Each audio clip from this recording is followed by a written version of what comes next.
It's coming, it's coming, it's coming.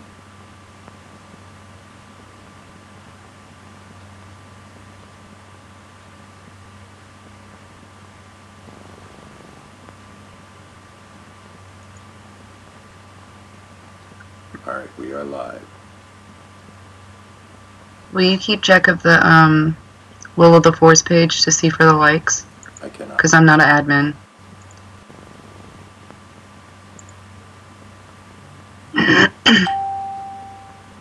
Alright, tell me if you can hear that.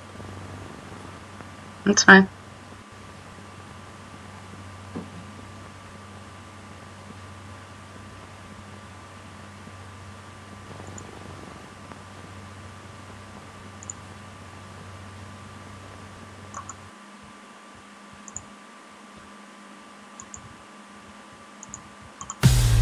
Do I really have to type their names? Damn it.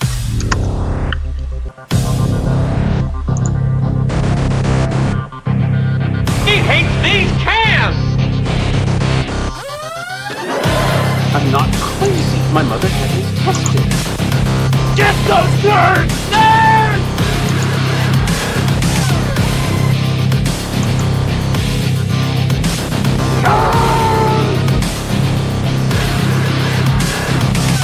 Come with me if you want to live.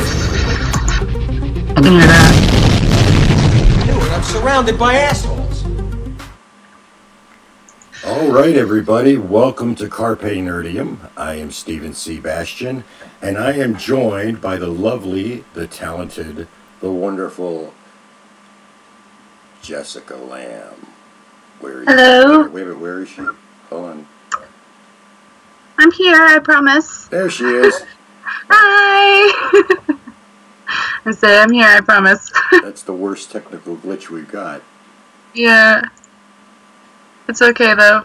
Alright. So, hi, Jessica. We had a small glitch with that. I should have had the window up. I didn't. This is our first time doing this, guys. We're trying a whole new way of doing this. Hopefully it works, and hopefully you guys are going to be astounded. I am actually going to pull up Facebook on my phone. Bear with No, I'm me. looking at it right now. I got it. I had to fix my hair. Does my hair look okay? Your hair looks fantastic. Okay.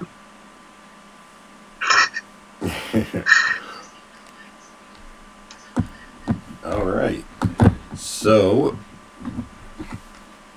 hang on, bear with me. Sorry, guys. I don't know why it's doing this.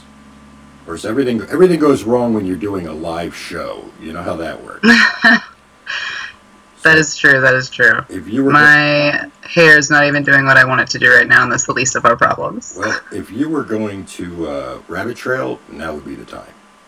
Oh, okay. Well, like I said, my hair is not doing what I want it to do, but if I'm really going to talk about it, something that I'm not going to get to mention today in the show is Fast and Furious 5, how it's one of my favorite movies, just simply because of the bank vault scene. And the fact that they drag a giant bank vault through a city and like take out buildings and cars and people and they get away with this. Like, it's totally impractical, but it's actually like really awesome. You should totally YouTube it after you watch this podcast. Well, that was my rabbit trail for the day. and I'll take a drink. We have a custom on our show that whenever Jessica Rabbit Trails, we take a drink, even though I set that up. But, so... Started as a inside joke, and now we've just taken it a little too seriously. It's just taken on a life of its own. It really has. Oh.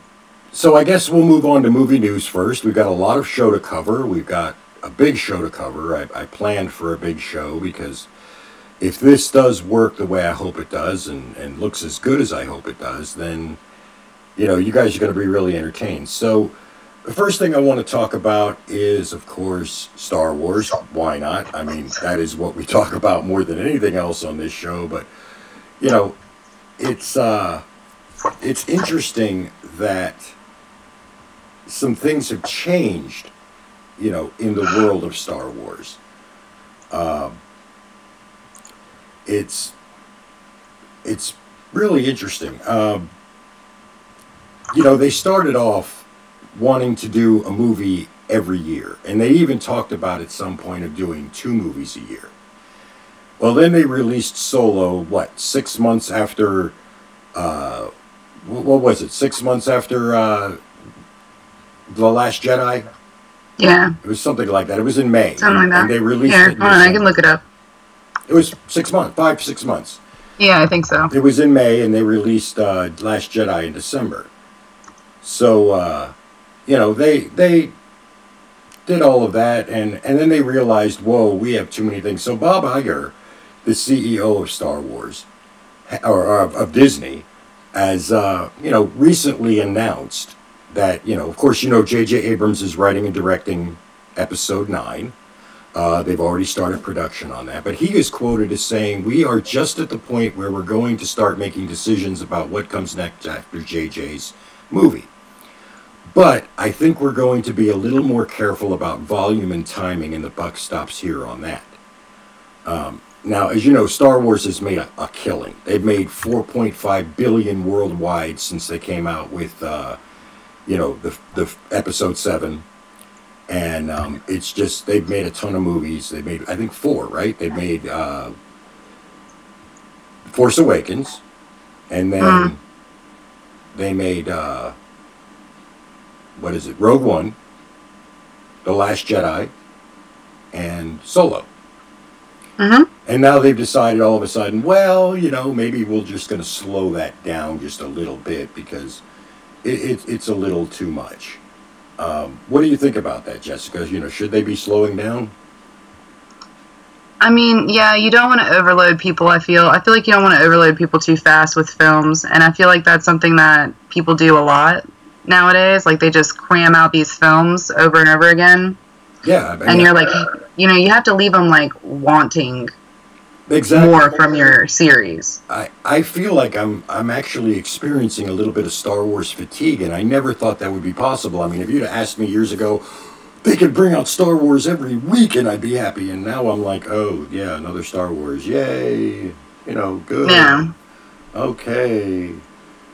So, there's that. We've got a lot of other films other than Star Wars coming up. So, Jessica, let's talk about some movies that are coming up. I think the first one you wanted to talk about was Venom. Oh my god, I'm so excited. I'm sorry, it comes out October 5th, and Tom Hardy is going to be playing, he's not playing Venom, he's playing Eddie, and I actually made some notes about it because that's how excited I was. Now, when it comes to Venom, he's not a villain. He's an anti-hero, and that's what people have to keep in mind with this.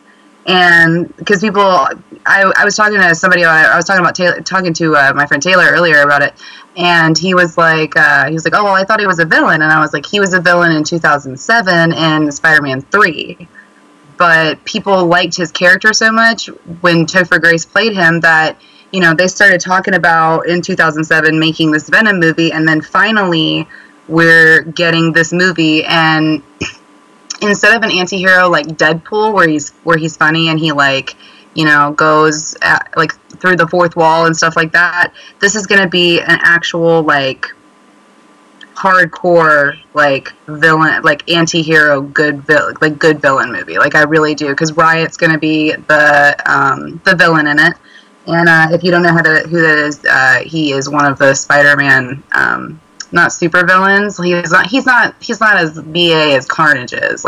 Carnage is one of my ultimate favorite super villains. Well, but, we're gonna have a question and answer session at the end of the show just for you guys. So all the questions. Hi Royce, I didn't even see you join. Yeah, hi. Hi Dio. All the questions you guys are asking us, we can't really pay attention to Facebook Live right now because we are on a delay. It's about a 10-second delay from the time we're talking and the time we're saying this.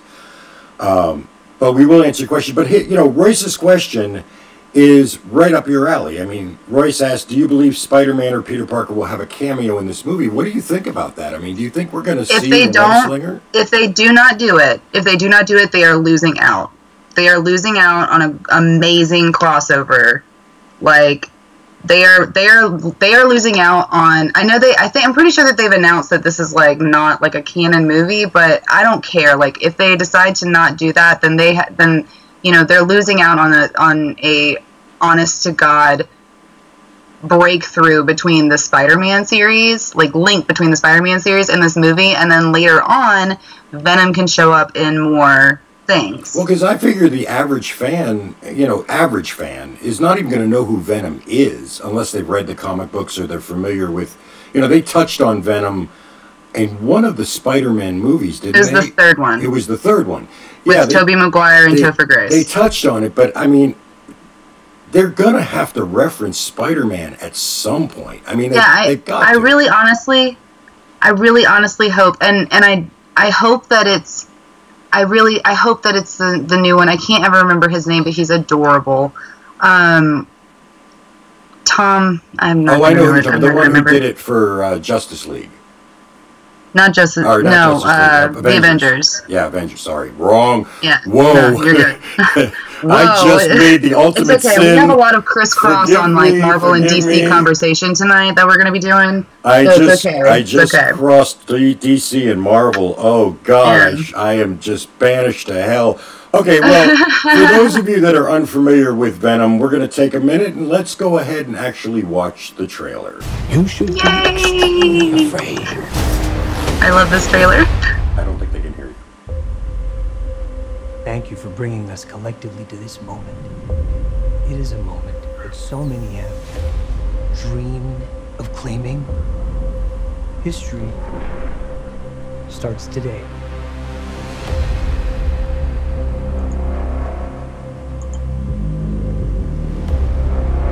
The guy you work for is an evil person. I don't work for him. My firm works for him. Are you gonna behave yourself tomorrow? I told you I want to do my job. I'm a reporter. I follow people that do not want to be followed. What about the allegations that you recruit the most vulnerable for tests that end up killing people? Your time to go. You finished, Mr. Brock. Was that a threat? You had to learn how to hide in plain sight. I'm pretty good at it. But you suck. Whoever you are. I work at the Life Foundation, and I need your help. I almost know they can't hear us, so we can actually talk to each other now. We call them. Hold on. Let me ask. Hold on. Carlton Drake believes that the union between human and They can't because we don't have a symbiote mic is the key to our source. I never evolution. set them up. Hold on. Shh. Hold on.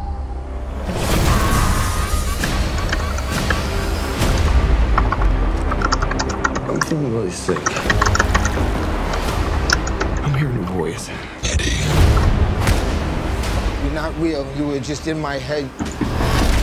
I'm gonna need Mr. Drake's property back. I don't know.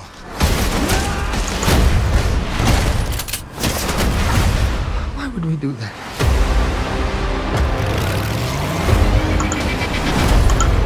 If you're gonna stay, you will only hurt bad people. The way I see it, we can do whatever we want. Do we have a deal?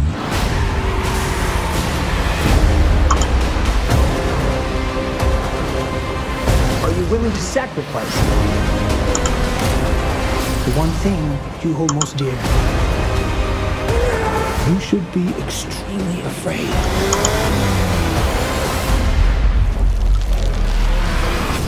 What the hell are you? We are Venom.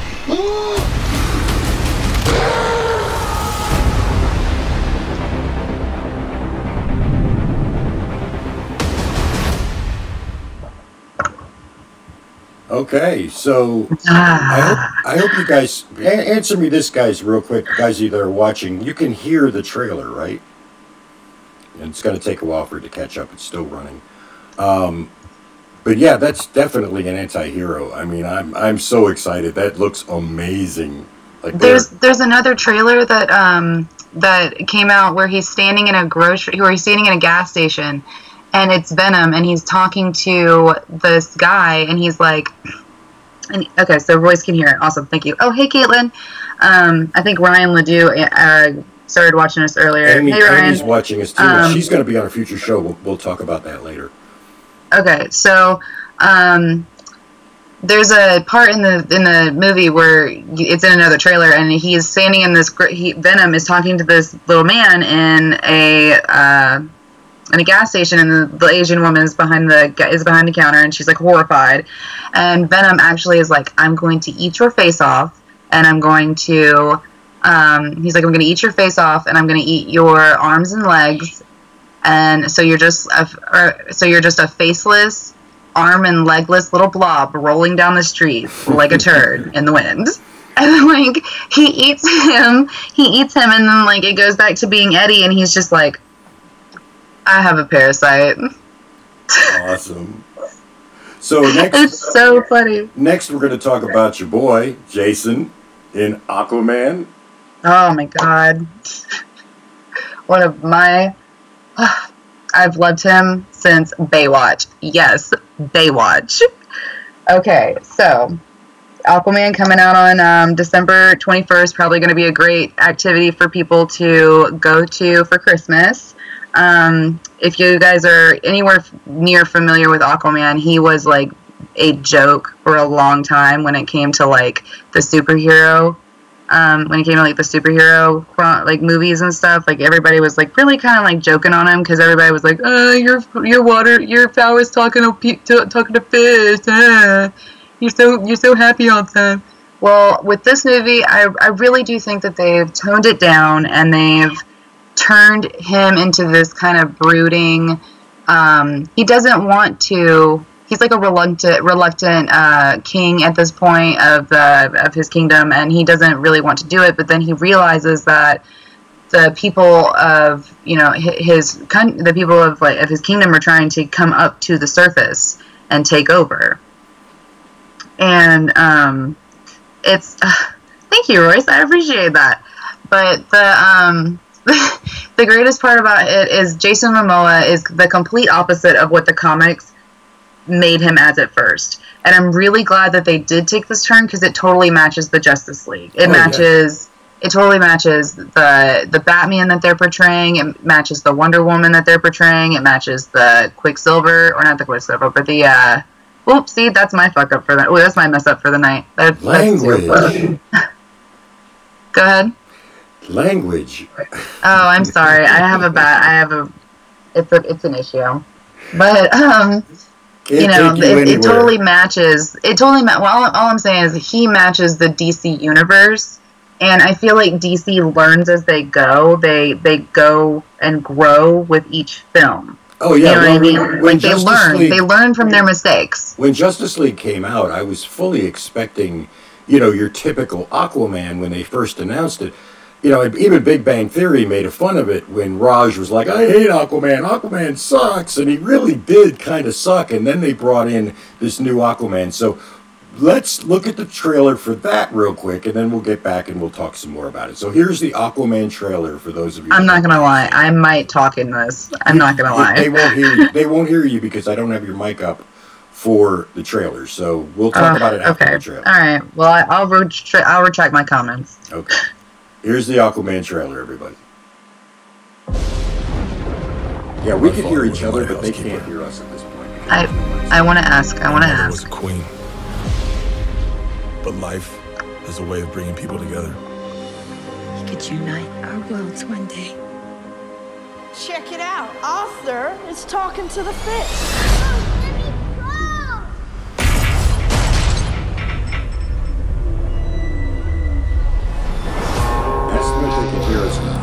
They made me what I am.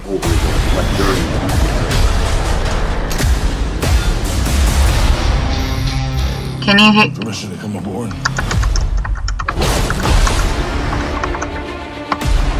I've been looking for you. Your half-brother King Orm is about to declare war upon the surface world. The only way to stop this war is for you to take your rightful place as king. Trust me, I am no king. You do your best thinking when you're not thinking at all. That was the worst pep talk ever. You might want to strap in. Oh. Welcome home. Yes. My brother has come from the surface. for the throne! I call it an ass whooping.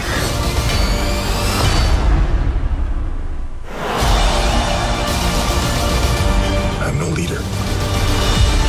I came because I have no choice. I came to save my home and the people that I love.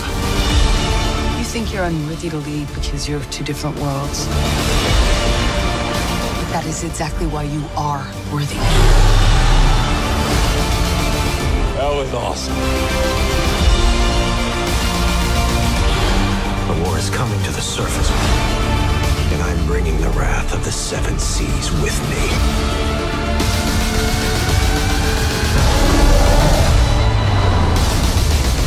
We're here. What are you doing? Wait. She never parachute. Redheads, you gotta love them.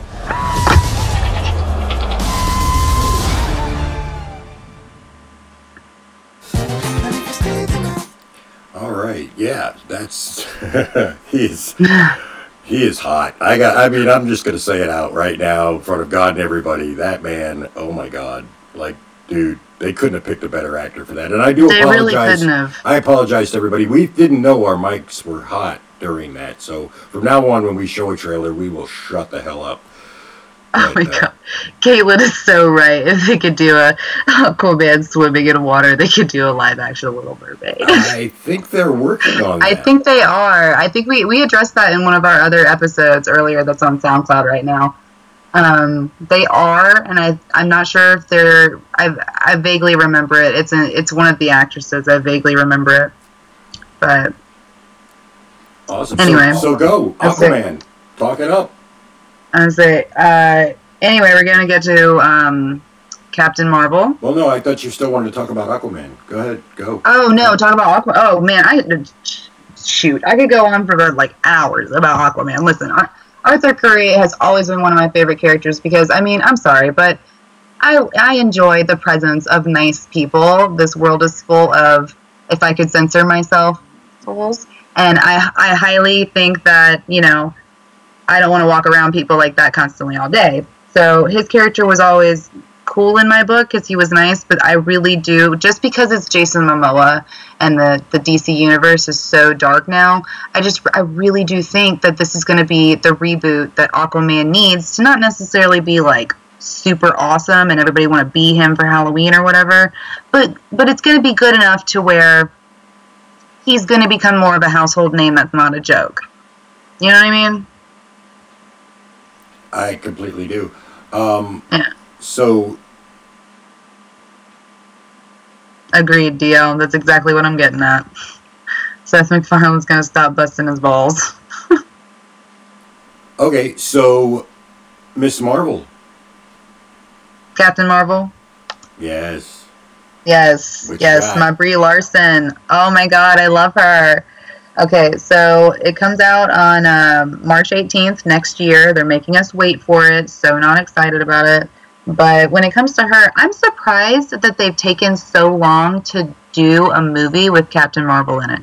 If I'm going to be completely honest with you, I would honestly say that she has been in so many different comic books. Like, I mean... She was even an X-Men.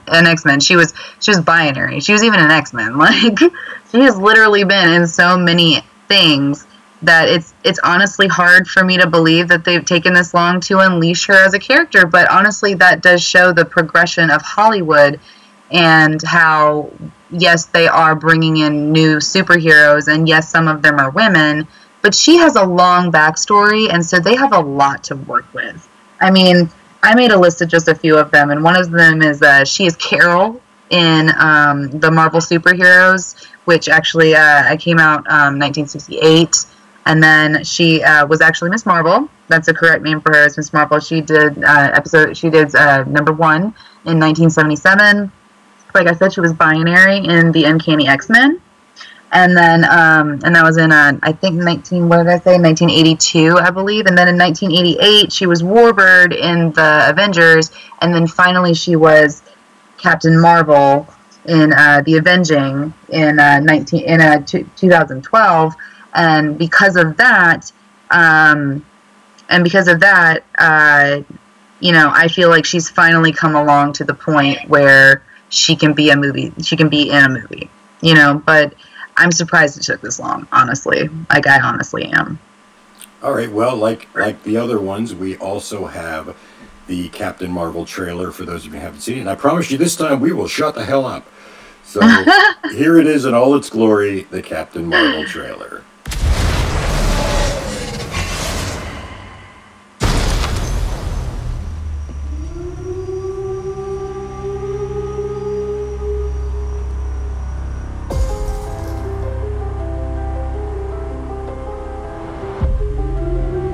War is a universal language.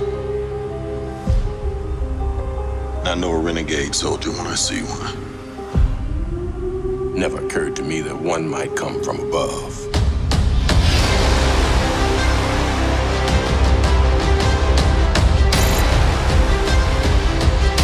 Space invasion, big car chase. Truth be told, I was ready to hang it up till I met you today. So you're not from around here? It's hard to explain.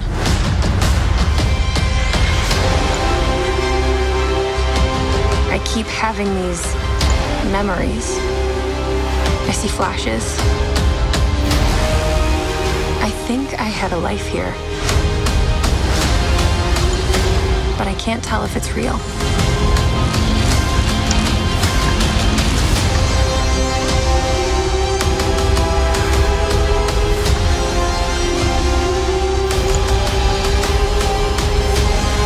We have no idea what threats are out there.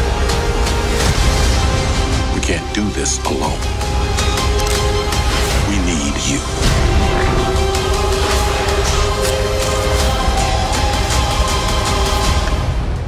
I'm not what you think I am.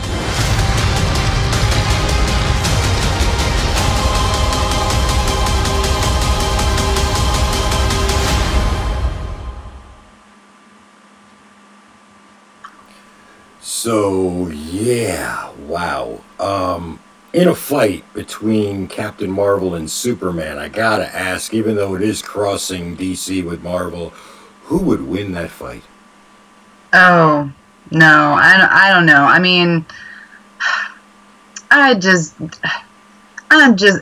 appreciate the fandom for Superman. I really do, but like, he is just so overdone. Like, oh my god.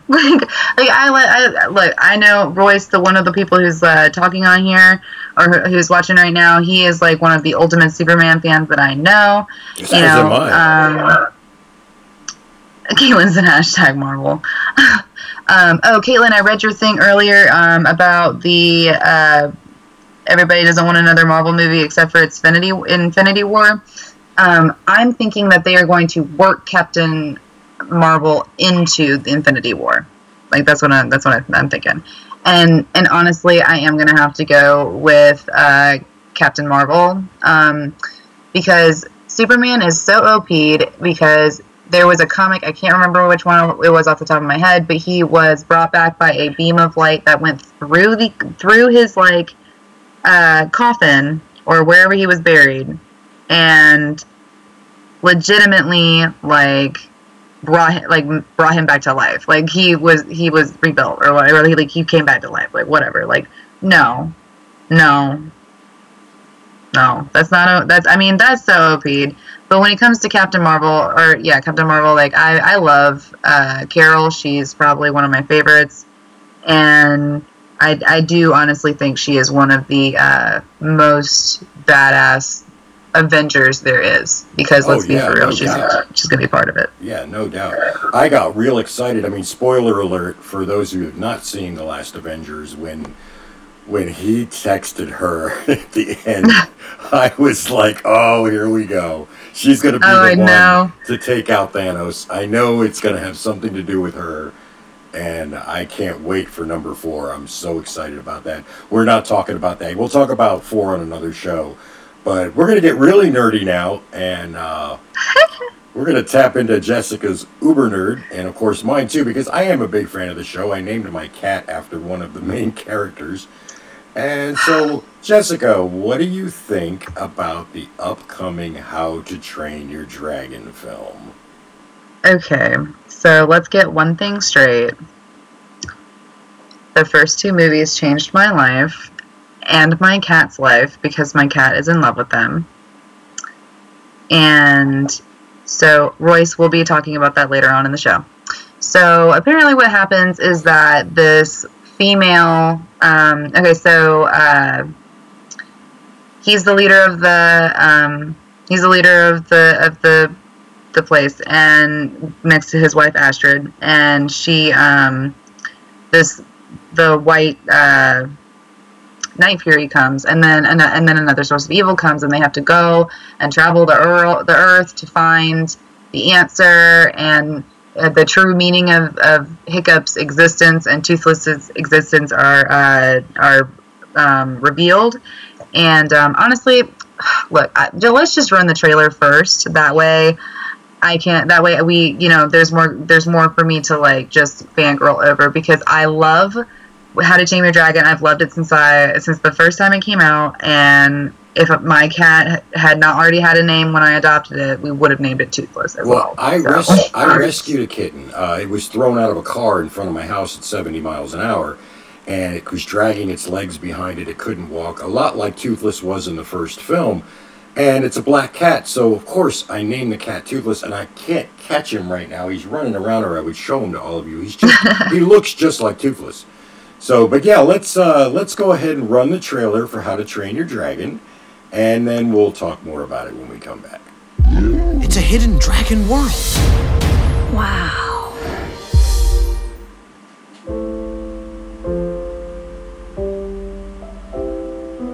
There were dragons when I was a boy. Where they went, only a few know. Our story changed the world forever. We did it! The world's first dragon Viking utopia. Your utopia, maybe. Mine's less crowded and more... sanitary. Hey, bud, wait up! Oh my God, he's not the only one. She's a light fury. Oh, sorry.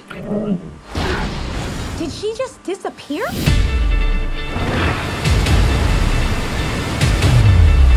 Wow. It's a hidden dragon world. Toothless, go introduce yourself.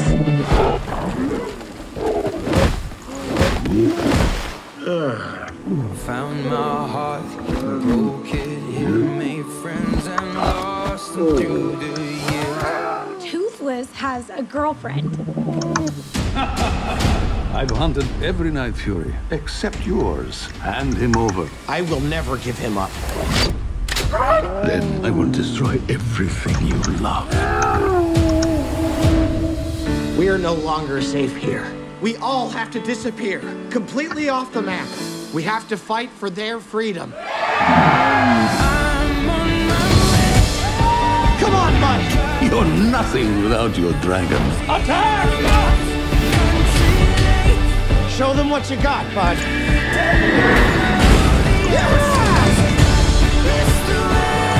Save him.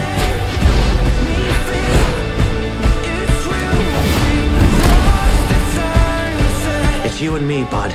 Always.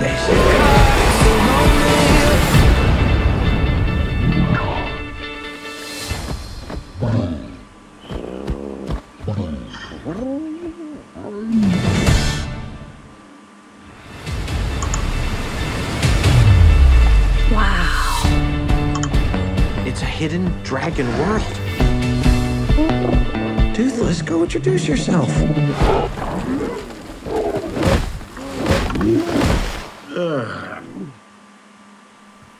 Wow. I mean, DreamWorks is killing it. I mean, yeah, it's CGI, and probably some people are going to be like, oh, yawn, No, I'm sorry. It gets me every time. Them and Pixar, they always know. They always know exactly what it is. I'm a grown ass man, and I ain't even ashamed to admit. Not only have I seen all 3 movies to date, but I've seen every episode on Netflix of Race to the Edge, and I mean, I love that show. Me and my daughter just enjoy the hell out of that show, and it's just phenomenal. Yeah, no, it's great. There hasn't really been anything that I've watched. I mean, there's been some like toys and plushies that I've just been like, nope, this does not look like what it should look like. But no, for the most part, with the TV shows and the movies, like they really honestly are getting it right. Like, they're not straying far from the series, which is good, and they just add more and more. Yeah, so and it looks like Toothless is getting a girlfriend now. I'm not really, I might have missed something, but would that be a day Fury? I mean, how's that going to work? It's a White Knight Fury. I'm not sure.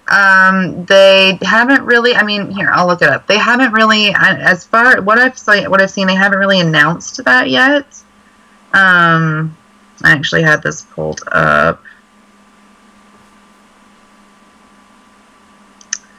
Sorry, guys, I'm such a bad typer. Well, I mean, it's okay. We don't have to look it up right now, but no, I'm curious. I want to know. It is interesting that they went, with a girlfriend, and I love. You could tell he wants to fly with her, but he can't without hiccup, and he kind of wants to do this on his own. And I'm getting that whole thing. I wonder if they're going to actually figure out at this point a way to make it so that maybe Hiccup figures out a way to allow him to fly without Hiccup pushing the little thing on his harness to open that other wing. He's gonna have to be able to fly on his own in this one because he's got a girlfriend now. He's got to look good for her. But what I see on here basically just says that it's a White Knight Fury. A White Knight Fury. There you go.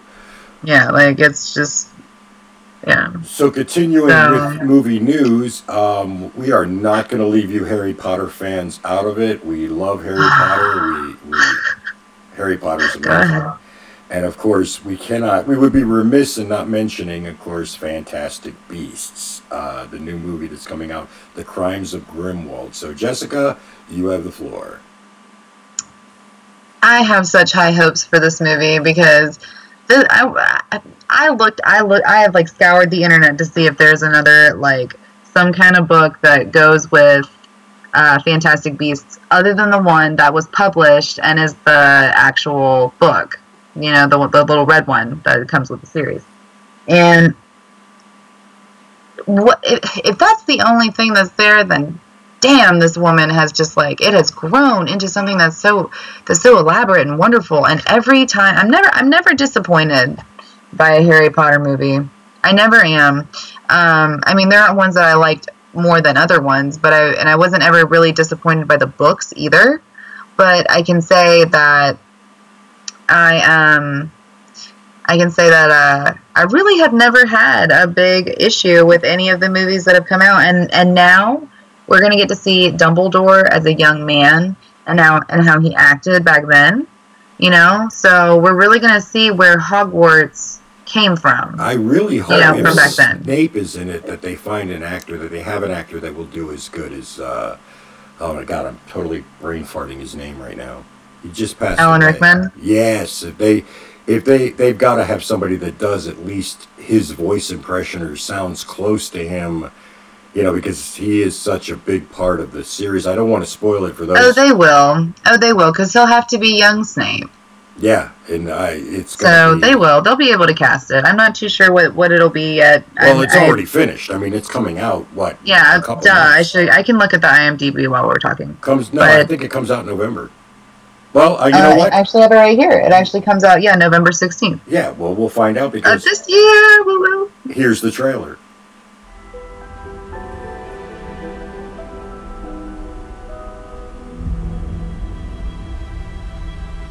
I'm scared, Professor Dumbledore. Everyone is scared of something. Ridiculous! Newt, you're up next. That's an unusual one. What Mr. Scamander fears above everything else is... Having to work in an office, sir. Go ahead, Newt. Ridiculous.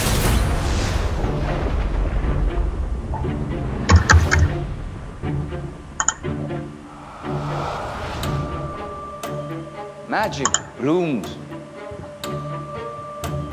only in rare souls. Still, we must skulk in shadows.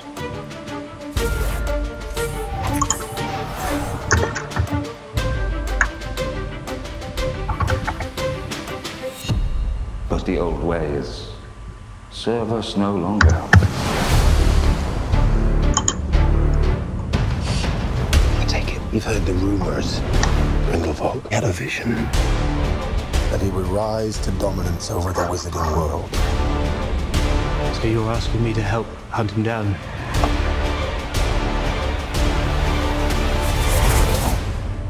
I can't move against Grindelwald. It has to be you. In your shoes, I'd probably refuse to. It's late. Good evening, Newt. Oh, come on.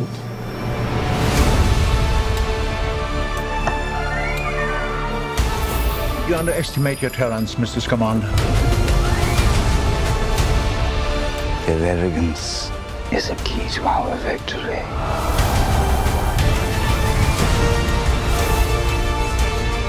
Muggles are not lesser.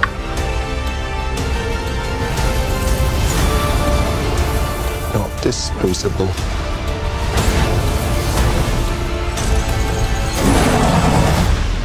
You're too good, Newt. You never met a monster you couldn't love. Credence!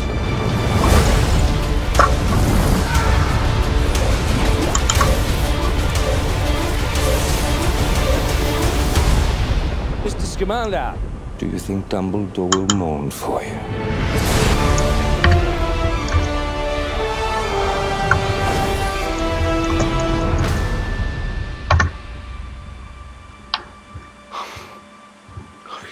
Are you a ghost? No, I'm alive. But I'm an alchemist and therefore immortal. Oh. Nicola Flamel. Jacob Kowalski. Oh. Oh, you don't look a day over 375.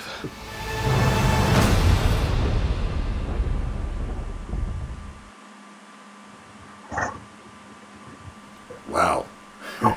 I cannot wait for that to come out. I'm so excited. Newt has always been one of my favorite characters. I just always thought he was really adorable, and the love between Queenie and Jacob is just too cute. And we get to see a young, he who shall not be named. Ah, yes, yes. I'm also really excited that Credence was beautiful. Like, I'm sorry, I can't off the top of my head remember the creature that he becomes, but he is just wonderful. He is fantastic. If you haven't seen the movie, you need to watch it because I think aren't they called abstracts? I think that's what they're called. I believe so. Yes. Yeah. It's a wizard who I'm not going to ruin it. If you haven't seen it, you need to watch it. But anyway, it's this just being that just overtakes everything and just destroys everything in its path, and he is one of those, and he is one that is part human and part creature and can actually control himself. Hopefully, we'll see if it is in this next movie. So that'll be awesome. Yeah, I absolutely can't wait. I'm really excited about this film. So I think we should go on now to your top 5 picks, and then we'll do my top 5. These are nerdy and non-nerdy films. This really is kind of getting away from the whole nerd thing. We just basically want to talk about our top 5 favorite movies of all time. And it was really Jessica and I spent about 2 hours on the phone trying to figure this out because it was so hard to come up with 5 of our favorites. I even asked her the question, if you were trapped on a desert island with a DVD player and a TV and that's it, what 5 would you want with you? I had no answer. She had no answer. I had no answer. I don't know. So we just came up with our top 5 favorite movies. Some of them are series. You know, not going to lie, they are series. So, you know, rather than break it down as each one in the series, we'll just talk about that particular series and then, you know, go from there. So your 5th favorite movie, starting from 5 to 1. I'm sorry, I know people are going to be like, oh, that's so cheesy, but the Lethal Weapon series is like one of my favorite series of all time. I can't deny it. Like Riggs, love him so much. Like the original Danny Glover, like he is just like amazing to me. He was hysterical. I'm getting too old for this. Oh my God. So that was, and you know, that series really unlocked a certain type of movie for me when I was a kid. Like it really unlocked like a certain kind of actual like action flick that I liked. And with that it opened the door to all other kinds of films like that. Because before I was watching like the campy, like I know people are gonna be like, oh, that's campy too, but they were worse campy than the Lethal Weapon. And if you haven't watched the TV show is absolutely amazing. Like it's way better than it should be. Honestly, it's like Hawaii Five-0. It's way better than it should be. And unfortunately, Riggs is not coming back for this season. But if you do happen to get a chance to watch the show from the beginning, the Riggs that they chose was actually absolutely amazing, and I'm actually really sad that he has to leave the show. But no, when it came to the series, I sat up late at night, watched it. You know, like they were on TV, or like I went to my friend Taylor's house and watched them, or you know, I always found a way to like watch cool movies like that, and I've just liked them ever since. Like I don't know, it's something about the broness between them and the action behind it that really honestly makes that work for me. So number 4. Baby Driver. Baby Driver, man, that film is amazing. Everything goes to the beat of the song, and it really honestly, like I'm gonna totally like ruin his name, but Elgore or something like that. I'm totally gonna ruin his name, but he is a wonderful actor, and he's also a DJ. So he made a lot of the songs in the film. And if you guys haven't gotten to see that film, you should watch it. Jamie Foxx is amazing in it. Kevin Spacey is amazing in it. Like I said, everything just goes to the beat of the music, and I never get tired watching it. I always see something else that I like. So if you haven't gotten to watch it, it's Baby Driver. It came out, I think, last year, but other than that, you know, I can't explain the movie. Like, you have to watch it. It's such a great film. Okay. And the soundtrack is even better. So you're number 3. The Unbreakable series, like for real. If you guys haven't seen this, it's M. Night Shyamalan. I'm gonna butcher his name. But it's a 3-part series. The new one's coming out, I believe, either this year or next year. It's called Mr. Glass. If you haven't heard of it, you should Google it. Not right now, but after the show, you should Google it. And you can see how awesome it's got Samuel L. Jackson in it. And then the movie Split is actually the second one. The first one is called Unbreakable, and it's about a man who gets into a train crash, and he's the only one that survives. And through that train crash, he figures out that he's indestructible. Well, Mr. Glass, who is played by the wonderful Samuel L. Jackson, he is a man who has brittle bones. And this is revealed like in the beginning of the movie. So it's pretty much, you know, Bruce Willis is playing the superhero, and then, you know, and he has to keep all this bad shit from happening that homeboy's doing, Mr. Glass. And then, believe it or not, Split is the second one to the series. Split is the one where it's got the DID, the multiple personality disorder, and it's played by James McAvoy, who, by the way, is amazing. If you guys haven't seen it or anything, like, that movie deserved an Oscar, or, well, maybe not an Oscar, but some kind of award. Like, his acting in it was priceless. I would never put a price on that. So, and number two, I'm sorry, I was just fangirling over that series too much, my bad. Number 2, Wreck-It Ralph.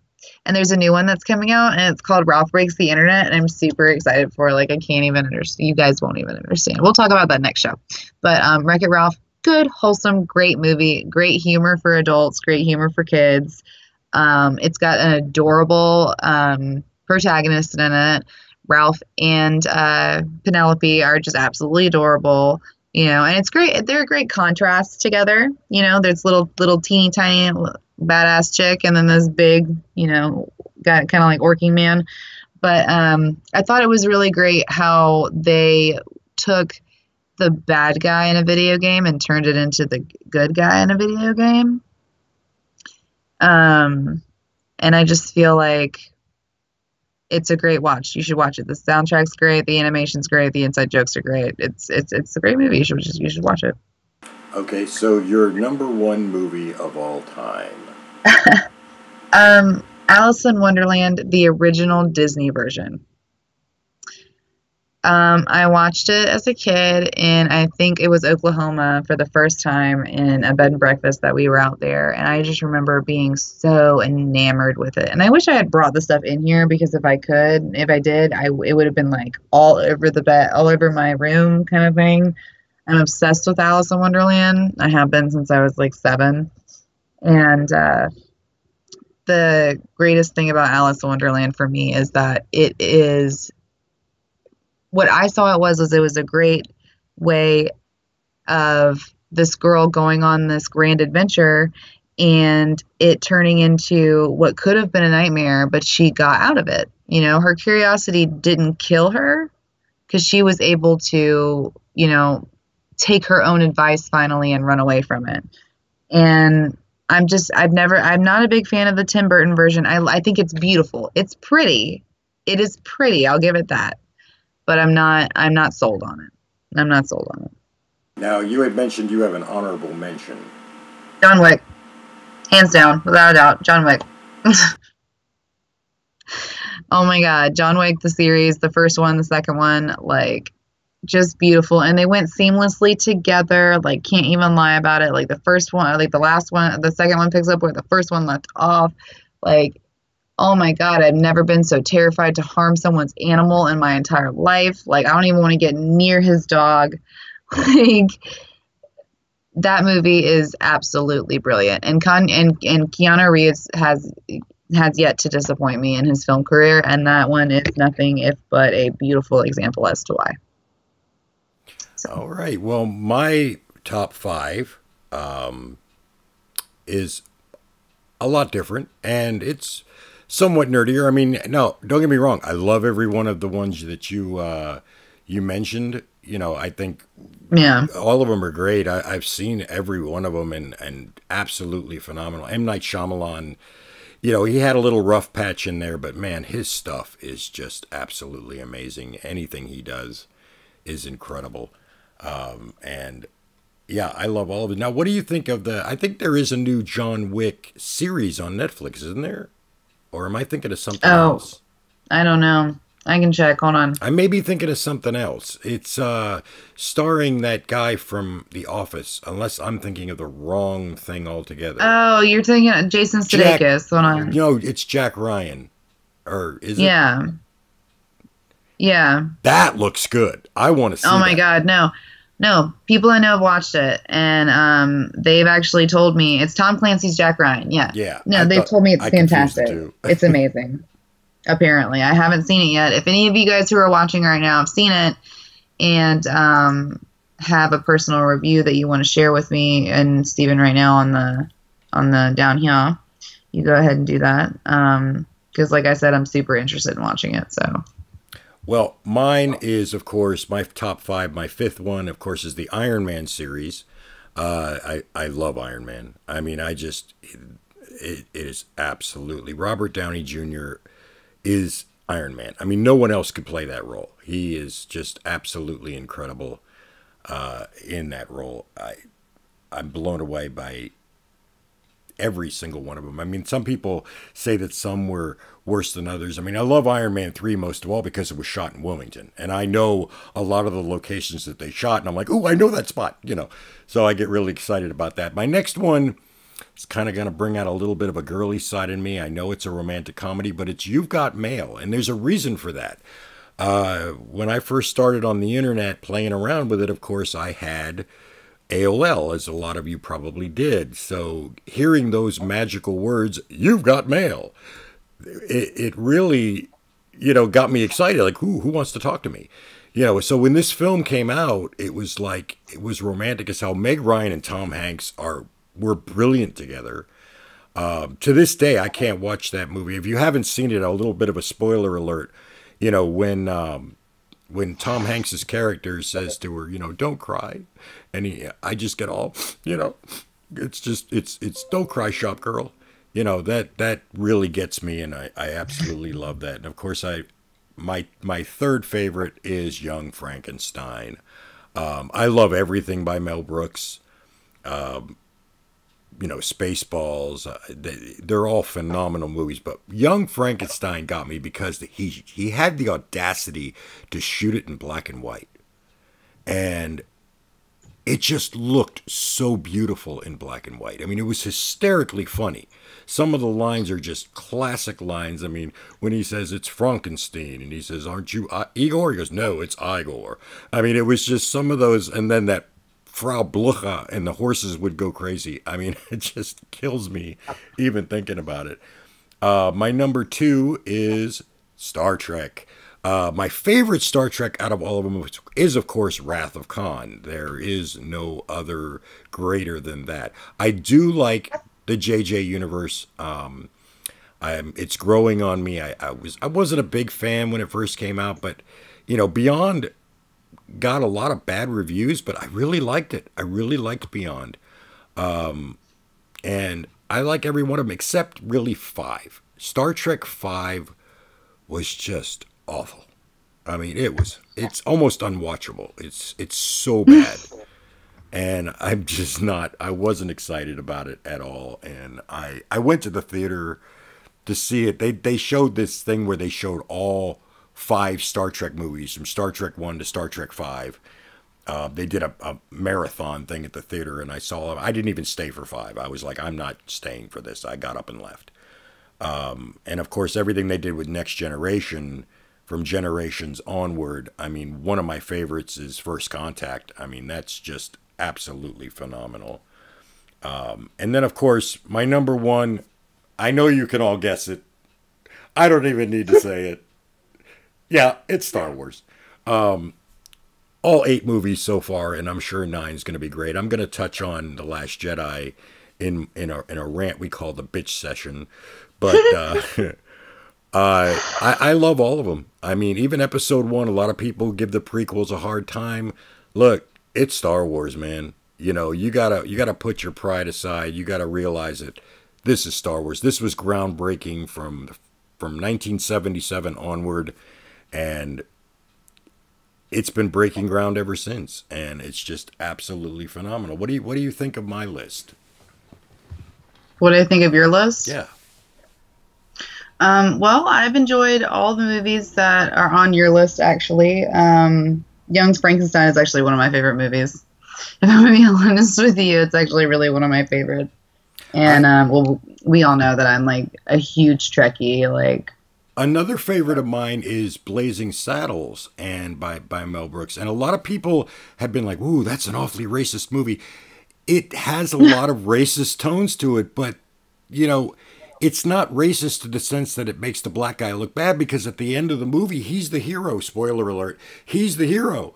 Everybody loves him, and they're like, "Oh my God, he saved the day." And it's really a fantastic movie. I crack up at that movie, even though some of the language is, of course, in today's PC world, not going to fly. He could never release that movie today, but for its day, it was quite funny.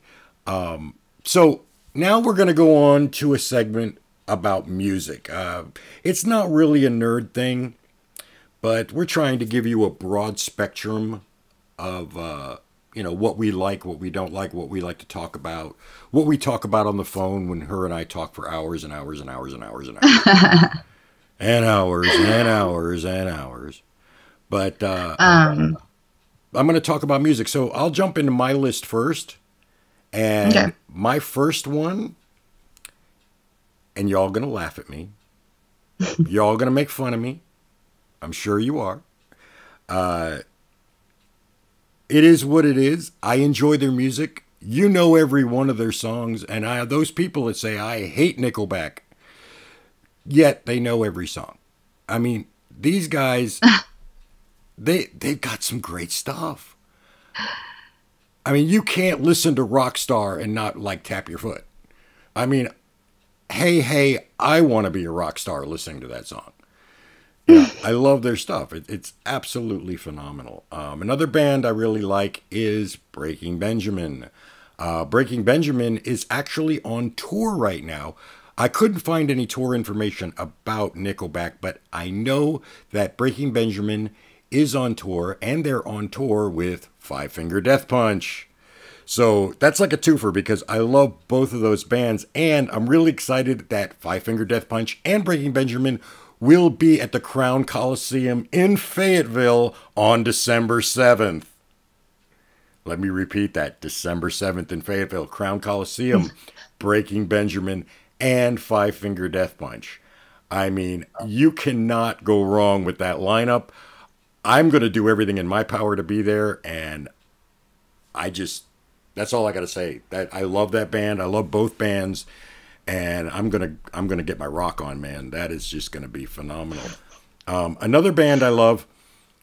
It's a fantastic band you probably never heard of.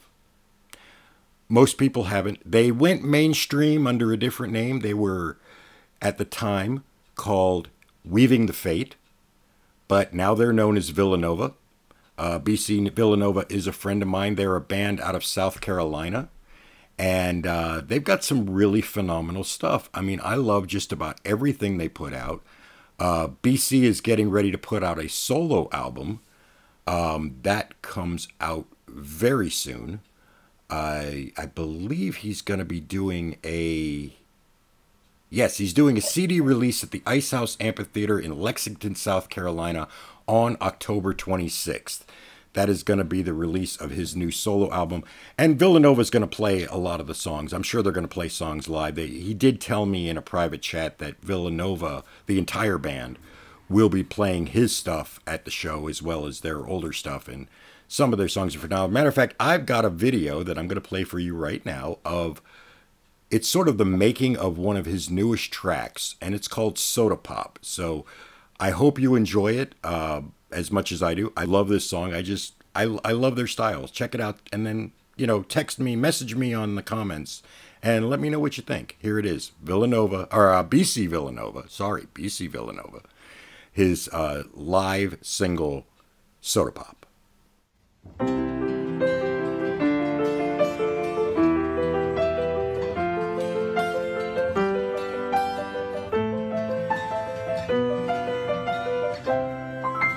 I'm telling everybody I'm selling melancholy pop. $10 holla holla, it'll make your body rock. It'll make your party hop, bang it like a body shop. Turn it up a notch, just like watching Muhammad Ali box. So elegant, so mellow and pure. It'll set a vendettas. I just wanna hear music that is more than talking about making that cheddar. Oh, hit me right in my soul. This pain, 'cause you're all that makes me say anymore. I feel like there's no way, piece by piece, until there's just nothing left of me.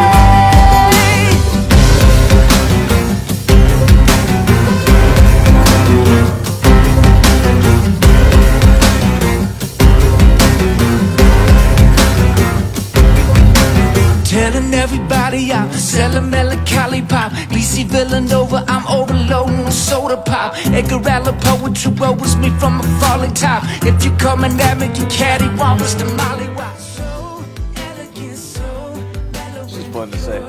That is awesome. It's just fun to tell somebody to go get cattywampus to mollywop.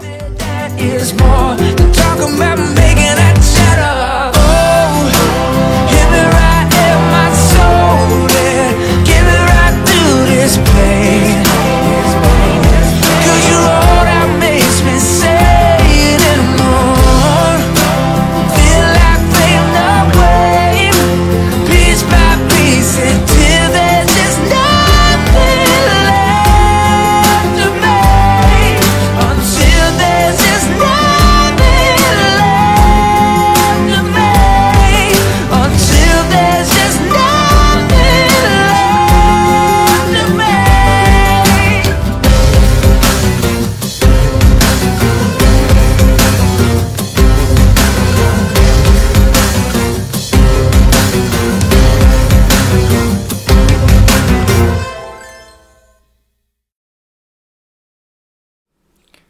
and that's Villanova. Well, it's BC Villanova, but their other stuff with the entire band is equally as good. I mean, they put on a hell of a live show. Absolutely fantastic show. If you ever get a chance to check them out live, they're going to be on tour. You could go, I'm sure there's a, look up Villanova. Now, it's hard because South Carolina has a football team. I think it's South Carolina, called Villanova. You have to do Villa asterisk Nova, and then type in band. You could find them on YouTube. There's a whole bunch of songs. Like I said, I'm a big fan, and I love their stuff. And, you know, they are a local band, but considered local. But you know what? They're tight. They've got their stuff together. I mean, that song, I love the way his vocals work on that song. So, Jessica, you have some music interests. So,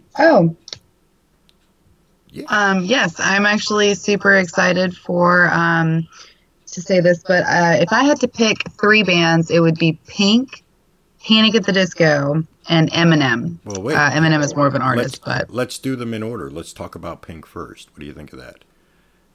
Pink, I've heard she. Okay. Huh? I've heard she is absolutely fantastic live. Everybody I've talked to that has seen her live has said that she does the acrobatics, like she sings live, she does everything just to the T. And she's a real artist. Like, they say that you can honestly tell that it's her singing, her dancing, her doing all of it, everything. So to see her live would probably be just absolutely just spectacular. There's no way to describe it. So that would be what my honestly what I would have to say about that tour, because she's a badass individual anyway. She's one of the realest people that's in Hollywood right now. So with throwing that in there, they could be honestly one of the best shows I've ever seen in my life, quite frankly. So, and then the second one is Panic at the Disco, and this band frustrates me because I have literally tried to see them since I was 14 years old. I've literally tried to see them since I was 14 years old. And I know the picture we have up right now is an older picture. 3 of those members are not there anymore. This is the Panic at the Disco I fell in love with. This one, right, that we're showing right now. Brendan Urie, if you're listening, if you end up seeing this one day, I've been in love with you since I was 14, and I would gladly be your second wife. But that's just me shouting out to a celebrity. That will never happen. So they're probably one of my favorite. They've been one of my favorite bands since I was, like I said, 14 years old, and I've tried to go see them multiple times since I was a teenager, so I could fangirl over them. And everybody that's ever seen a show by them says that they do not let down. I own the DVD collection, or the DVD box set that they put out for their first tour release. And they had Circus Delay on there. So if their concerts are anything close to as amazing as they used to be, then they're going to honestly be they're going to be my top one, honestly, top 3. And then number 1 is going to have to be Eminem. Because for those of you who are watching, who doesn't love Eminem? I'm sorry. He is amazing. There's literally nothing that he could not rap about. I'm sorry. You could be like, yo, Em, write me a song about a pretty winter day with the sun out. And he would be like, all right, I got you, man. And he would come back with some just amazing lyrics about the sky and the snow and how it's, how it's hard out here for the precipitation, for the precipitation across the nation that turns into the snow. He would be able to knock it out of the park, and that's just it. I've actually never been fully disappointed with Eminem. So I might not have liked a few of his songs, but that's no way in shape or form to cut away from Eminem being as amazing as an artist as he is. And the recent MGK incident is just absolutely hysterical. Oh, it is. Absolutely. He is on my want to see live list, and if he ever does come anywhere in the North Carolina area, you and I are going. Like, we have got to go. He doesn't have any tour dates listed yet. Pink actually has one. Pink has one for March 3rd, 2019 in the Spectrum Center in Charlotte, and then Panic at the Disco is going. It says they're going to be there after their, I think, Australian tour, and then I think they're coming back to the United States after that. They're going to be here January 22nd, 2019 at the same place. So I think every week, I think that worked out pretty good. I think every week we ought to pick 3 songs apiece and talk about 3 bands apiece and talk about those bands. By the way, guys, let us know what you think about the layout of the show. If there's anything about it that you would want to possibly change or anything like that, or if you think we need music in the background, or if you think we need, I don't know, to paint our faces. Like, I don't know, like, give us reviews. We honestly would appreciate it. We do love feedback. And one of the segments we're going to be bringing up, I'm going to go ahead and talk about that right now, is we're going to, because there are different kinds of nerds. There are sci-fi nerds, there are techie nerds, there are, fantasy nerds, there are... Nerds just take on a whole bunch of different connotations. There's just so many different nerds.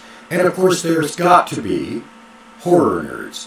And those of you that are into horror films, whether it's graphic horror or gory horror or any kind of horror, we have somebody that is going to be joining us soon on a future show, and she'll be on every show to have her own segment, Amy Cody. This girl, I talked to her, she knows a lot about horror. This girl will talk your ear off about horror. And so we're going to be bringing her in. I'm not just bringing her in because she's eye candy. She's bringing her in because she knows her stuff. Thanks. Oh, you're eye candy too. But, we're going to be bringing in Amy, and I think that you people are really going to enjoy her. Well, even if you're not into horror, she's a fun person to talk to, like Jessica, and I hope I'm fun. But thanks. You think I'm fun to talk to? Thanks. I think you're a lot of fun to talk to. I wouldn't talk to you otherwise. I'm super excited for the horror part because I do enjoy horror. I'm not a big gore fan, and I think that throws a lot of people off. I like terror, thriller, and like horror things, like the new It. The new It was amazing. It wasn't supposed to be horror. It was terror. It was supposed to make your skin crawl, make the hairs on the back of your neck stand up. Because you have to remember, it's kids. They're kids experiencing this, and they had to hold back on a lot of things from the novel. I don't know how many people that are watching have read it. Yes, they had to hold back a few things from the novel, but they tried, and I think that they succeeded. Honestly, oh, yeah. I think they succeeded in making an amazing movie. I know you haven't watched it. No, I don't do horror. I just it's a little too much for me in a lot of ways. I don't like things jumping out at me. No. But some people like it, and I look forward to the two of you having banter back and forth. Then instead of me and you on the screen, it'll be you and her. You guys can. Oh my God! Listen, Alien vs. Predator, the new Predator that's coming out. Yeah, so you guys could do a whole show. We're talking about that next show. Next show. I already have it written down. Well, we will do a whole show on it because for Halloween we're going to do a Carpe Nerdium horror edition. And oh my God! Are we dressing up for Carpe Nerdium? We are. Okay, so I'm gonna post I guess I'll post a thing asking what I should dress up for Halloween. Yes, I have no idea. I'm probably going to go as a Jedi because I've already got the beard for our film. Yeah, I mean, I have Alice in Wonderland, Harley Quinn. I can piece something together. I love Halloween. It is my favorite holiday. A lot of my friends are like, oh, you don't like Christmas? And I'm like, no, I do not like Christmas. Well, we're going to cover all of that on a Halloween show, and it's going to be a lot of fun. So, yeah, get your requests for Jessica's costume in, and she may surprise you with that. So now, I guess we're going to go on to the bitch session. The bitch session is where we just bitch about things that we're not happy about in the world of nerd. Movies, things that just piss us the hell off. So I'm going to start, I guess. My first bitch session, of course, is with The Last Jedi. Now, I have bitched about this in the past, but I was on the wrong side. I know, shocking, right? You guys are going to be shocked to know that I have flipped when I saw the film, I didn't like it that much. I wasn't a fan. I was like, what did he do? He unraveled everything. He undid everything. And then I saw it a few more times. And I studied it. And I realized that I was wrong. What Rian Johnson did was nothing short of genius. And I know you guys are going to flame me about this. You guys all have your opinions about it. A lot of people love it. A lot of people hate it. But those of you that hate it, try watching it again with an open mind, because what he did makes sense to the characters themselves. Now, a lot of people are like, well, Luke wouldn't have been that pissed off. Luke would have been pissed off. When he throws the lightsaber over his shoulder, you know, you think, oh, that's disrespectful. How could he throw his father's lightsaber over his shoulder? That was his lightsaber. That lightsaber holds a lot of bad memories. That was the lightsaber where he lost his hand. That was the lightsaber his father had when he turned to the dark side. That lightsaber's cursed. He wanted nothing to do with it.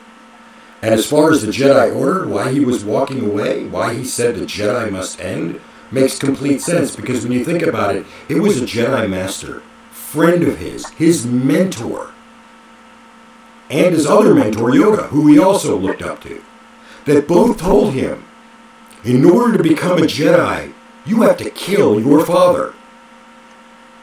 So, at the moment when he realizes his nephew is going to turn evil, is going down the dark path, he does the Jedi thing. He lights his lightsaber and he confronts his nephew. He's like, he's ready to kill his nephew because that's what Jedi do. If they don't agree with you, if they don't like your philosophy, they kill him. And he had a moment of reflection and he realized, no, I'm not going to kill my nephew. I don't care what the Jedi say. I'm not going to do that anymore. And it was at that moment that he realized the Jedi must end. The Jedi cannot possibly exist. He even says it, that it was a Jedi Master that allowed Sidious to come to power.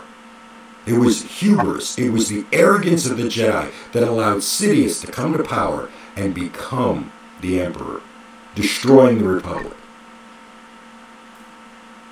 He didn't want any part of that anymore. He cut himself off from the Force and he let it go.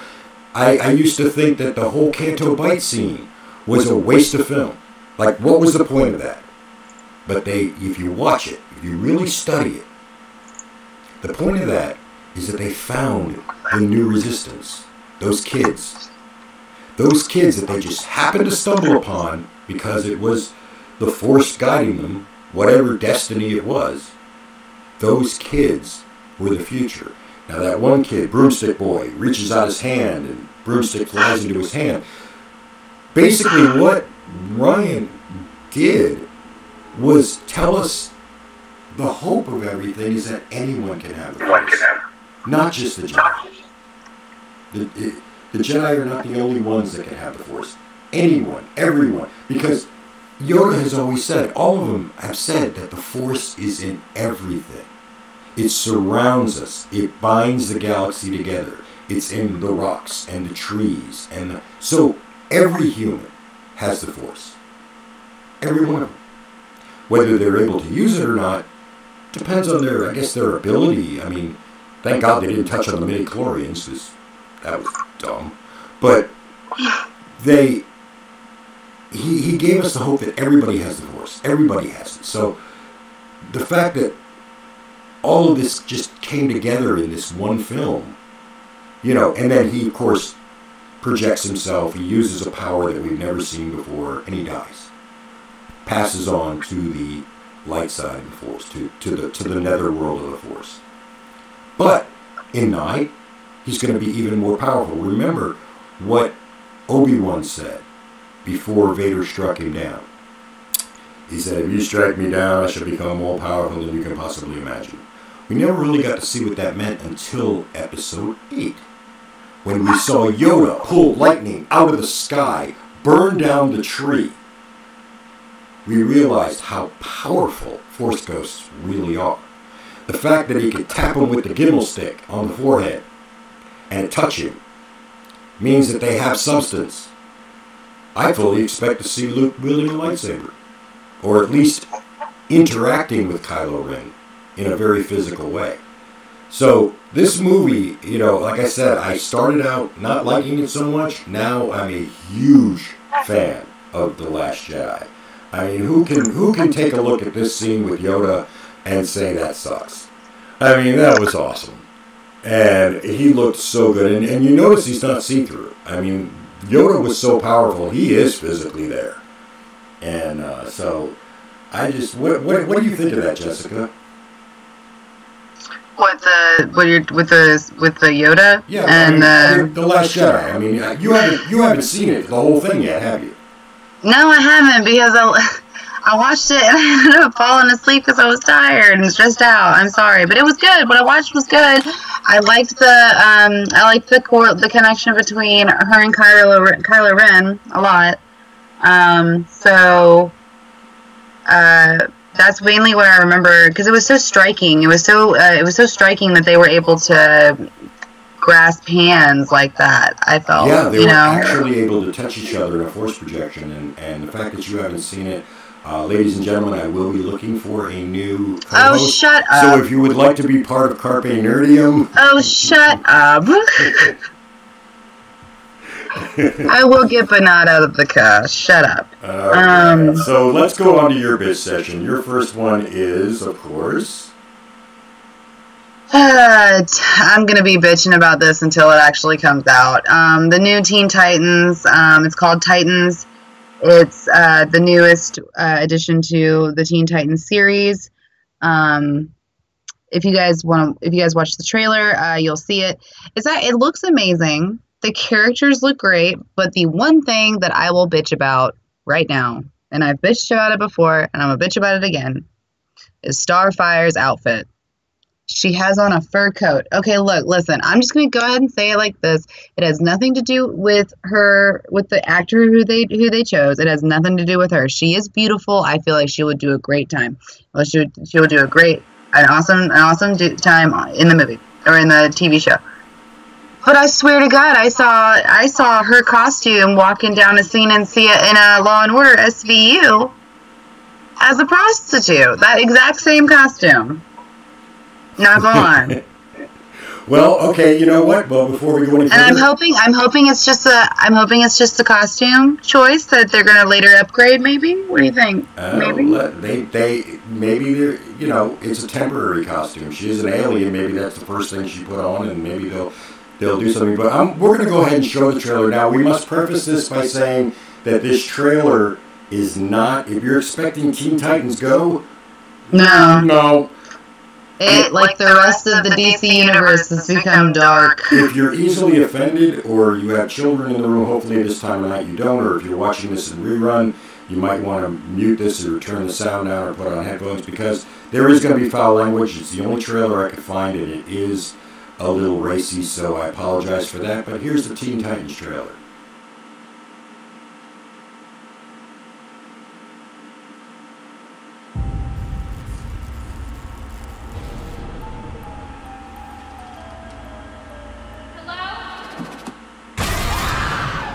Who are you? Everything led me here. To you. You're the boy from the circus.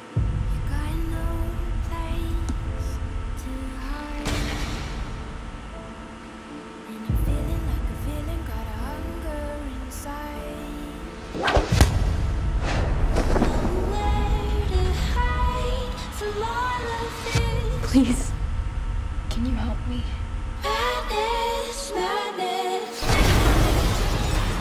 Where's Batman?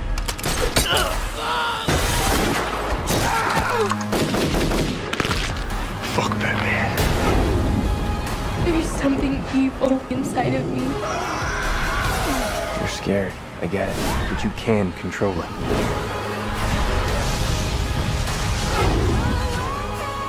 You don't know what I've become.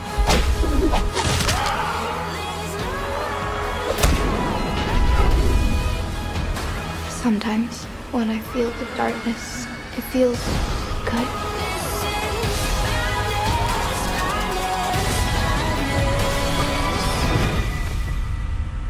My mom says there's no such thing as monsters. I used to think that. I was wrong.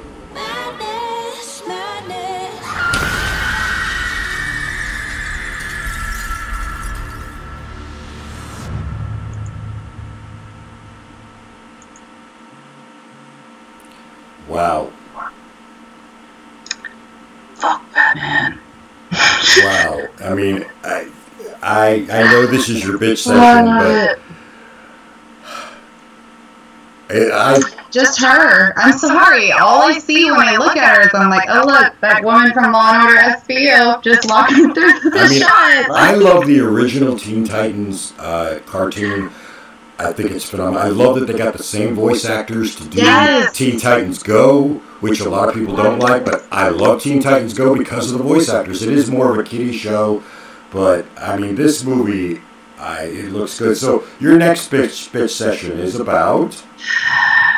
Of course it has something to do with Harley Quinn. Like, it always does. So we're just gonna... Thanks. So my new bitch session about Harley Quinn is definitely going to have to be the new project that they have announced, one of which is the Joker and Harley Quinn movie that they're having coming out, which I'm very disappointed in them because it's going to be Jared Leto again. I did not enjoy the Harley and Jared Leto the Harley and Joker that they have now, because as you guys have probably gathered from the other podcasts that we've done, I like the classics, which is actually going to lead into my next bitch session after this. But I enjoy the classic Harley Quinn and the classic Joker. I like the new variations, but I tend to call the new one Suicide Slut because I don't believe she would wear things like that. I understand it's what she's wearing in the new 52, but or some semblance of it. But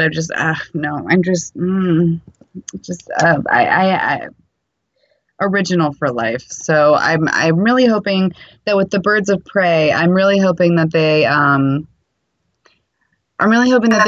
do Harley right. I don't want her to be pink and I don't want her to be red and blue. Like, I want her to be the original Harley Quinn, because when they did Birds of Prey last time, there was a chick in it who was Harley Quinn, and they put her in red, just like she should have been. Yeah. Well, let's talk about her boss. Go on to the Joker. I'm sorry, I was reading Sarah's comment about the Teen Titans. What's a strange choice? Yeah, I agree with you. Okay, so now we're moving on to the next one. Okay, look, I'm very upset because they had the opportunity to make it perfect, but the makeup they chose to do. Clown face. Really? Clown face. He's not a clown. He's a Joker. No. He doesn't need to have, like, the smeared blue eyeshadow and the smeared makeup. Like, I understand that we're trying to go dark here and this is not part of the actual, like, Suicide Squad Joker series. I acknowledge that. Well, what do you think of the actor that they chose? What do you think of Joaquin Phoenix? Joaquin Phoenix is probably going to look like a Joker who done seen some shit. He's an I'm going to be completely honest with you.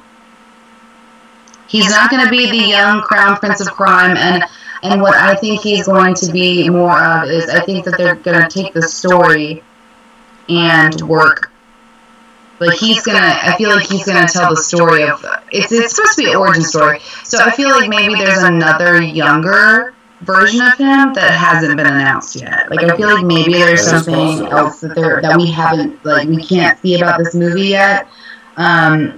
You know, everything that I've seen, the little scene that I watched that was online, it was them in the subway, I believe it was. If he was the subway, they were in there, and the Joker actually, like, blew it up, and it was the first thing I'd seen, and the bomb explodes from the subway car, and the Joker walks out, and he's got a fake mask on, and then you see his, like, minions behind him with the clown masks on and everything, and he walks out and he's got this clown mask on, and then he whips it off like this and throws it, and you just see, like, his smile in his face, and I was really thrown off by the makeup. Honestly, I was really thrown off by the makeup. Like, I put up with the suit being more of a burgundy than a purple. You know, I put up with that. I think I don't think I should have had a compromise on his face, because if you look at the pictures of the Joker, he does not look like that. Well, it is early in production, so let's put this on hold and wait till they actually have a full trailer. And let's I'm hoping that these are just costume choices. Yeah, I'm hoping that these are just... We don't know anything, and I mean, it's like people that judge our film. We're doing a film together called Star Wars Will of the Force. For those of you that haven't seen it, it is coming out in 2020. We're in production. We are in the middle of filming. It's really getting ramped up. Amy Cody is in it. It's directed by Bill Frost. It's got a whole list. We're in it? We're in it. I mean, a whole list of people that I don't even want to begin to leave out, but I think it's good, but I'm biased, We are trying to raise funding for it. If you go to our Will of the Force page on Facebook, which you're on right now if you're watching this on Facebook, we do have a fundraiser. We are trying to raise money for this film, and the reason we're trying to raise money is to make it look better. I mean, we can do the film with what we've got, but it's not going to be as good as it could be if we had funding. And, well, I'll show you. Here's our latest trailer.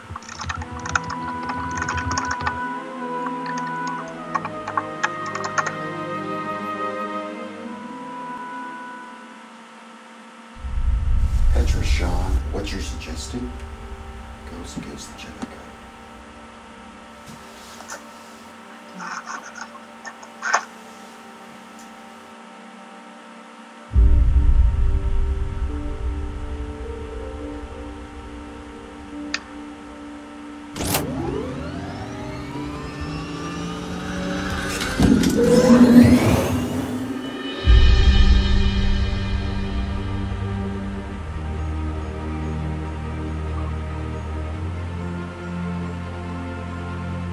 All I had was the Jedi Order.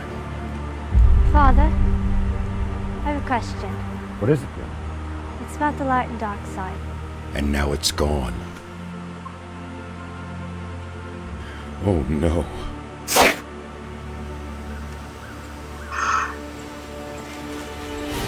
I will not let them take my daughter.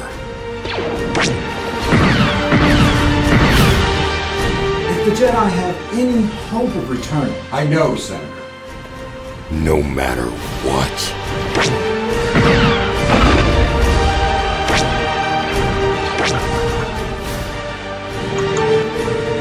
Let's see where your loyalties really lie, Jedi.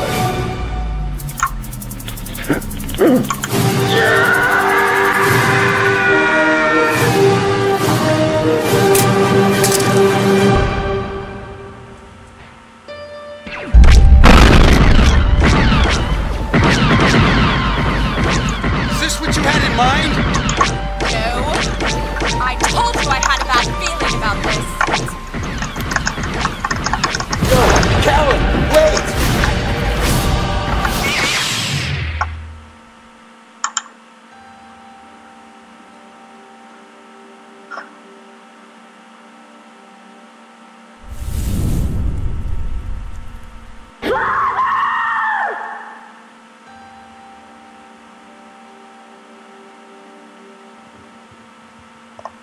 So there it is, our trailer. Hope you enjoyed it. It is a Mara Jade origin story. We are heavy into production. We really ramp up production in October. Anything you can do to help financially would be great, because we need all the help we can get. You want to watch me swing around a lightsaber? Yes! Yeah, she wields that double-bladed lightsaber. You saw her towards the end of that. When you're watching this in rerun, you could back it up, or you could go to YouTube and find it. It's on there. This podcast will also be on YouTube. So we're going to, close out this show with social media moments. Things that we've seen on social media in the last week that we want to talk about. And Jessica, you have one about a little boy you were telling me about. I do, but real quick, I want to address one of the questions that was in the comments. What was the question? It was a comment. It said, should we frank the the Joker design is a total mashup of the films. And I see that, but what I was really hoping for was like this Joker, which I know that we've kind of already gotten. But I don't know if you guys can see this, I really don't. But this Joker right here was really the one that I wanted, and I know that the Jack Nicholson Joker, but this is the Joker in the new one, and I don't know which one I'm more disappointed in. So that's why I'm kind of hoping that this is just like concept, and that this is just like a part of the origin. This is the Joaquin Phoenix one, so I don't know which one of these I'm more disappointed in, for this one or the Suicide Squad one. I really don't know. If you guys want to let us know. But this is what we are in store for thus far. That has been shown for the Joaquin Phoenix. Well, like I said, we're going to touch base on that as we get farther along in the production. But you were talking about social media moments. So the little boy. Yeah, okay, so I was scrolling through my Facebook the other day, and I came across the wonderful moment that was shared between a woman named Star and her baby and her little nephew named Isaiah. And as you can see in the picture next to me, then what ended up happening was he was walking through this football game, this homecoming football game, and he met Miss Angela. And Miss Angela, he just came up and sat down on her lap and talked for 20 minutes with her. And then he got up and he left with his aunt. Well, I think it was 2 weeks later, the little boy, they were at another game, and the little boy came up and he was crying, and he saw Miss Angela, and he came up and he sat down next to her. And when he did, she held him and she rocked him to sleep. And and Star has some beautiful things to say about the entire situation. And for someone like me who hates everybody equally, no, I'm just kidding. I want everybody in the world to feel like they belong and like they're respected, things like that. This really did warm my heart, because it's not only two races coming together in this time of what I don't even want to touch on as political and racial just idiocracy. I don't even want to touch on it. To see this beautiful moment happen in our lives, and to see it on Facebook of all places, that really did strike me. And I actually reached out to Angela. I was able to, I'm worse than the FBI. I was able to find her name and everything. And I actually messaged her. And I said, I was like, I just wanted to let you know you're an amazing person. I recently read the story about you and little Isaiah, and I wanted to reach out and let you know how much I appreciate you as a human being. Thank you for being so loving and understanding. I have lived my entire life being that way, and recently it's been a little hard. People are trying my nerves a little bit, but your video honestly reassured me that we're all here to do the big H, which is help, not harm. And the story warmed my heart at a very dark week in my life, and I thank you for that. I needed it. Keep being amazing. And she actually replied to me, and she said, Jessica, thank you for the kind words and encouragement. I am so thankful God is always right on time, and that our story was there just when you needed it. Don't give up on doing good things and helping others, even though you get weary. Press on. So with her saying that to me, she acknowledged it. She answered it. I just knowing that means that this is a true story, and I'm very happy to say that I've seen it in my life, because it's what I needed after this week. It touched me a lot, and another thing that touched me, and I'm going to talk about mine now, was Hurricane Florence. I know. It was a horrible event. I evacuated. I got out of Dodge because before it turned south, it was headed for my front door. But, Hurricane Florence was horrific for a lot of people. A lot of people lost everything. Roads were washed out. People couldn't even get home. I think one of the worst parts about a storm was after the storm, and the storm moved so slowly. It just, oh my God, 2 miles an hour. It was barely moving. But, you know, first responders stepped up immediately. They were on the ball. These people were in place and ready to go. And they started fixing things as soon as they were breaking while the storm was still going on. Because, again, this thing was moving so slowly, they couldn't wait for it to be over because people were getting flooded. They were getting stranded. You know, there were people, friends of mine, that were stuck. I mean, you could see in this one picture where the Cape Fear at the top picture was normal and then how high it got. I mean, that's like 20 feet. But look at all of these first responders. Look at all of these electricians and people that fought to restore power. And, you know, a lot of people complain that it was, you know, it just took too long. But, man, I have never seen people band together. People on Facebook, all over Facebook, were positive and they were reassuring to each other, and they're like, we got this, NC strong, you know, SC strong. And I mean, we all pulled together, and I love all of you that did. And, you know, it proves that we can survive anything. I mean, you know, this was a disaster. And yeah, I know, my car got flooded. People are still digging their way out. I mean, there are still people that don't have power. There are still people that can't get home, but, you know, roads are opening up, the water is receding, and it's going to be okay. You know, we're going to bounce back from this thing, and hopefully in the next one, people will be like, okay, we need to evacuate, because like I said, I got out, but fortunately I was so far north, because I'm up by Washington, North Carolina. You know, I got no damage. I didn't even lose power. I didn't have to evacuate. But what if it had gone the other way? What if it had not turned south? Then Washington would be looking like what Wilmington looks like now. And it would have been bad. But like I said, our first responders are heroes. Our firefighters, our military. You know, there were some bad people that looted. And I'm sorry, they're animals. They're scumbags. I don't care what color they are. Anybody who looted, anybody who took advantage of people in this situation deserve to rot in the furthest pit of hell. But the rest of you that stepped up, people that donated food, people that opened up their houses. You know, there's a director friend of mine named Mike. And Mike, if you're watching this, man, I applaud you, bro. He fed people. He set up his house. He made food and fed people. You know, that's what I'm talking about. That's the kind of stand-up people that I like to see. These are people that I truly call my friends because they're real people. And so, in closing, again, if you can help us with Will of the Force, if you want to be a part of it, we have perks.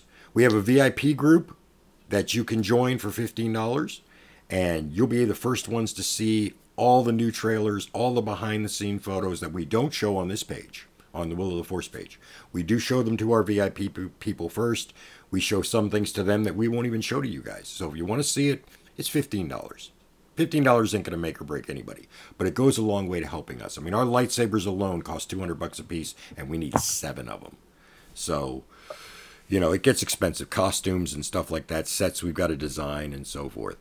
We're also going to have a second podcast show like this one. It's called Down the Rabbit Hole. Yes. This show is for mature audiences only. It will not be on Facebook. It will be going directly to YouTube. Yeah. So subscribe to our YouTube page. Go look for the Star Wars Will of the Force trailer farther down on this page, and you will find the what do you call it? The subscribe button. Subscribe. Well, I'll tell you what. When I get done with this, I will put a link to our YouTube page on Facebook so that you can go to our Facebook page and subscribe, because that's where you're going to want to be, because these Carpe Nerdiums that we're doing here, we're not always going to do here.